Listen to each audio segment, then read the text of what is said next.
नमस्कार, CSK news में आपका स्वागत है। इस वक्त की बड़ी अपडेट निकल के आ रही है। आपको बता दें, इजराइल के नए प्रधानमंत्री बनते ही नेफ्ताली बेनेट ने मुस्लिम देश के आतंकियों पर बोला बड़ा हमला। गाजा शहर पर शुरू किया है ताबड़तोड़ रॉकेट हमले।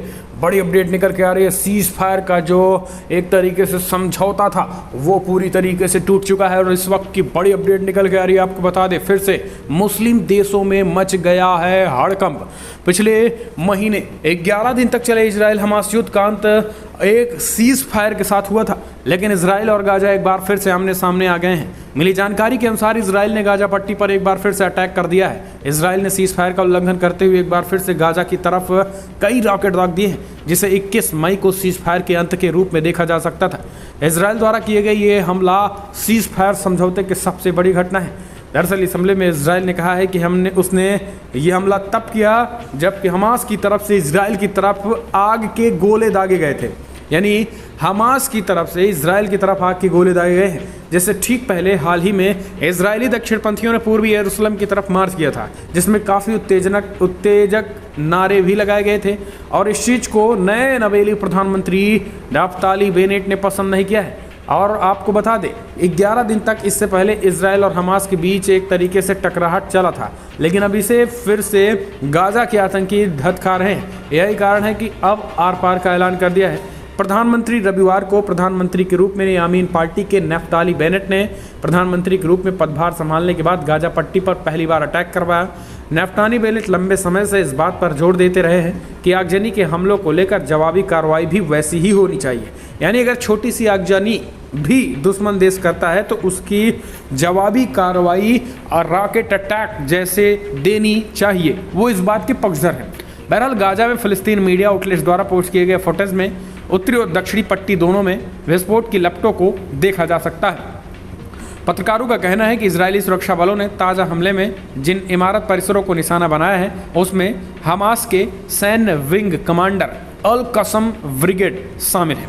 आपको बता दें कि हमास से जुड़े फ़लस्तीनी मीडिया सेंटर ने बताया है कि इजरायली हमले में गाजा पट्टी में फ़िलहाल अभी तक किसी के मारे जाने की खबर नहीं है। इजरायली सुरक्षा बल IDF ने बयान जारी करके बताया है कि उसने लड़ाकू विमानों ने खान यूनिस और गाजा शहर में हमास के उन सैन्य ठिकानों को निशाना बनाया है जहां हमास के लड़ाके रहते हैं।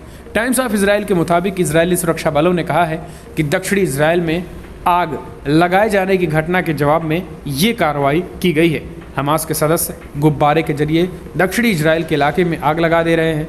इजरायली सुरक्षा बल ने दावा किया है कि गाजा पट्टी में जिन परिसरों को निशाना बनाया गया है वहां आतंकी गतिविधि चल रही थी। इजराइल की सेना ने कहा है कि वो किसी भी हालत से निपटने के लिए तैयार है। दरअसल मिस्र की मध्यस्थता में इजराइल और हमास के बीच 21 मई 2021 को ही सीज फायर के बाद दोनों पक्षों में फिर से तनाव देखने को मिला। यरूशलेम दिवस के मौके पर 10 मई को अल-अक्सा मस्जिद में झड़प और शेख जर्राह से फ़लस्तीनियों की बेदखली की योजना के चलते हमास ने इजराइल पर रॉकेट दागने शुरू कर दिए थे और इजराइल भी जवाबी कार्रवाई में हवाई हमले किए थे, जिसमें 200 से ज़्यादा फ़लस्तीनी मारे गए थे। वहीं हमास के रॉकेट हमले में इजराइल भी 13 लोगों की मौत हो गई थी। ताज़ा हमला तब हुआ जब इजराइल की नई सरकार ने पूर्वी यरूशलेम में यहूदी राष्ट्रवादियों को मार्च निकालने की अनुमति दे दी थी। यरूशलेम में मार्च निकालने पर हमास ने फिर से तनाव भड़काने की चेतावनी दी थी। इसके बावजूद नेफ्ताली बेनेट की नई सरकार ने राष्ट्रवादियों को विवादित मार्च निकालने की अनुमति दी थी। ये मार्च यरूशलेम दिवस के मौके पर 10 मई को निकाला जाना था, लेकिन अल-अक्सा मस्जिद में झड़प के बाद फ्लैग मार्च को रद्द कर दिया गया था। दरअसल यहूदी राष्ट्रवादियों के मार्च के मद्देनज़र गाजा के चरमपंथी गुटों की चेतावनी के बीच इजराइल ने सुरक्षा के पुख्ता बंदोबस्त किए थे। वहीं गाजा के चरमपंथी गुटों के सदस्यों ने मंगलवार को इजराइल के दक्षिणी एनक्लेव की सीमा पर 26 जगहों पर आग लगा दी थी और कुछ फ़लस्तीनियों ने भी सीमा पर बवाल किया। इसके फ़लस्तीन को कथित तौर पर पैर में गोली लगी थी। आपको बता दें कि इससे पहले मंगलवार को हमास ने फ्लैग मार्च के बाद जीत का दावा किया था। हमास लगातार जीत का दावा कर रहा और इजराइल को उकसा रहा था। जिसमें दावा किया गया था उसने इजराइल के साथ निपटने का एक नया सूत्र तैयार कर लिया है। हमास ने जारी बयान में कहा था कि बहादुरी के साथ फ़लस्तीनियों के प्रतिरोध ने इजराइल को अल-अक्सा मस्जिद से गुजरने के बजाय रास्ता बदलने, नागरिक हवाई मार्ग को बदलने और आयरन डोम की तैनाती को मजबूत किया है। इसके साथ ही असल में यरूशलेम दिवस के अवसर पर मंगलवार को आयोजित मार्च में कई हजार राष्ट्रवादी यहूदियों ने हिस्सा लिया था, लेकिन हमास के रॉकेट हमलों की चेतावनी के चलते फ्लैग मार्च के कार्यक्रम को छोटा कर दिया गया था। अब आप समझिए कि आप अपने देश में भी तिरंगा झंडा नहीं लहरा सकते। अगर आप अपने देश पाकिस्तान का देश आज़ाद हुआ हो और आप उसकी जश्न मनाने के बजाय पाकिस्तान ये धमकी दे दे कि जिस दिन आप जश्न मनाएंगे उस दिन हम अटैक करवा देंगे, तो क्या ये आपके सुरक्षा कर्मियों जो देश की सेवा में लगे हैं और जो देश का प्रधानमंत्री होगा वो सहन कर पाएगा? और यही लगातार हमास के आतंकी कर रहे हैं। मार्च से पहले इजराइल ने सुरक्षा के कड़े बंदोबस्त किए थे। यरूशलेम में 2000 पुलिस अधिकारी तैनात किए गए थे। वेस्ट बैंक में सुरक्षा बलों और आयरन डोम की तैनाती की गई थी। वैन गुरियन हवाई अड्डे से आने जाने वाले विमानों को किसी भी संभावित रॉकेट से बचने के लिए गाज़ा से उत्तर की ओर से भी भेजा जा रहा है। पुलिस ने कहा है कि शांति भंग कर रहे हैं, पत्थर फेंकने और अधिकारियों पर हमला करने के लिए ओल्ड सिटी के पास मार्च शुरू होने पर पुलिस और फ़लस्तीनियों के बीच संघर्ष 17 लोगों को भी गिरफ्तार किया गया है। तो ये बड़ी अपडेट निकल के आ रही है और इस तरीके से संघर्ष फिर से जारी हो गए हैं। लेकिन आपको बता दें कि नए नवेले प्रधानमंत्री ने अपना रुख स्पष्ट कर दिया है और किसी भी तरीके से आतंकवादियों को सहन नहीं करेंगे।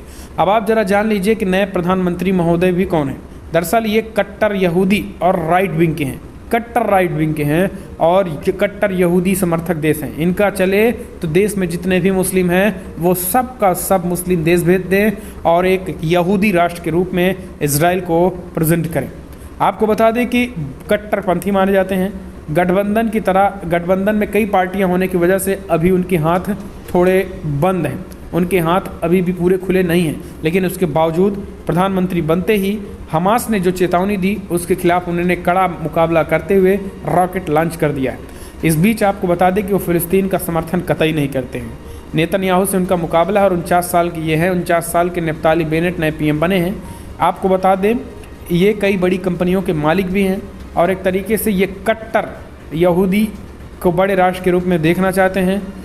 दरअसल आपको बता दें बेनेट को कट्टरपंथी यहूदी के तौर पर माना जाता है और इसके अलावा वो कुछ बड़ी टेक कंपनियों के मालिक भी हैं। 2 साल चीफ ऑफ स्टाफ भी रह चुके हैं। इसे संयोग कहें या कुछ और कि बेनेट और उन्हीं बेंजामिन नेतन्याहू की कुर्सी से हटाकर प्रधानमंत्री बने हैं जिन्हें उनका राजनीतिक गुरु माना जाता है।